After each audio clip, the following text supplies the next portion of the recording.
Hello everyone, welcome back to another S13 video. As you may have seen in the last episode, we finished the car from the outside. So now in today's episode, we are going to start tackling some problems that remain on the inside of the car. We are going to start with the audio system. Off camera, we already started with taking out the old speakers in the back.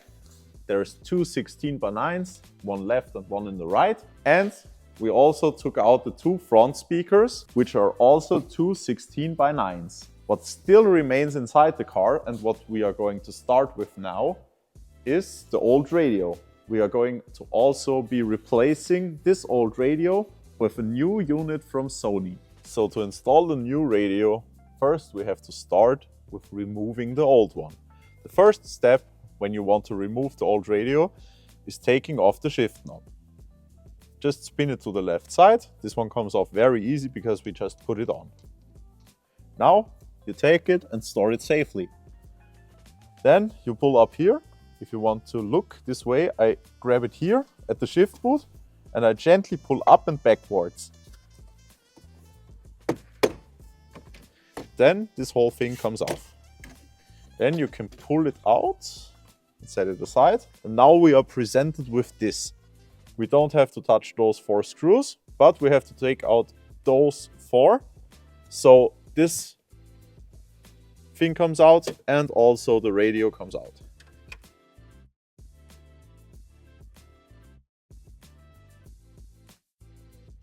Now we can just grab it and pull it out. Then when we pull this out, we can take this and remove it. We just have to find where to press down. Press down here, and now we pull this one out. Also this one.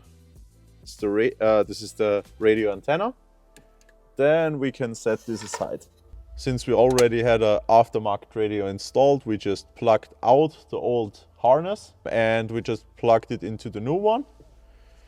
We put it back in, put the 4 screws for the bracket back in, and now it's time to install the faceplate. You just put it in here and then you press it down. And now I can put this in. We don't screw it down yet because we'll have to take it back out again when we install the differential shifter, but it's still not here, so we'll have to wait for that. Now we can reinstall this by gently pressing it back into its place.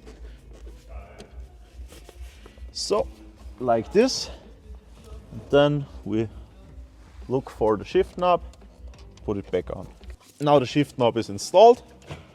The radio is installed. Now we are going to install the speakers. Since the stock speaker has this kind of plug and there is no existent adapter for it, we had to take measures, take out the pins from the adapter cables that we have, since we did not want to cut into the stock harness. And now we are going to put those things on, so there cannot be any contact between those two cables. So now that this is done, the only thing left to do is putting it in its space, taking the screws and screwing them to the door.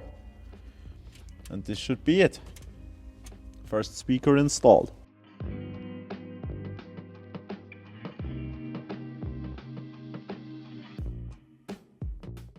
And now we install the back speakers. They look a little bit different. So the speakers are the same, but we used some adapters for them.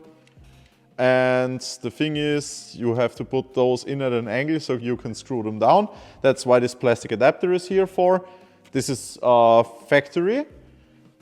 So all we have to do, ideally, is just take this, like this, and manage to put this in somehow, and it works. We will have to take a bit of time for it, but as you can see, it's not that difficult. You can get it in no problem. See? Now it's here. Now all we have to do is connect this and then screw those 2 screws from the top.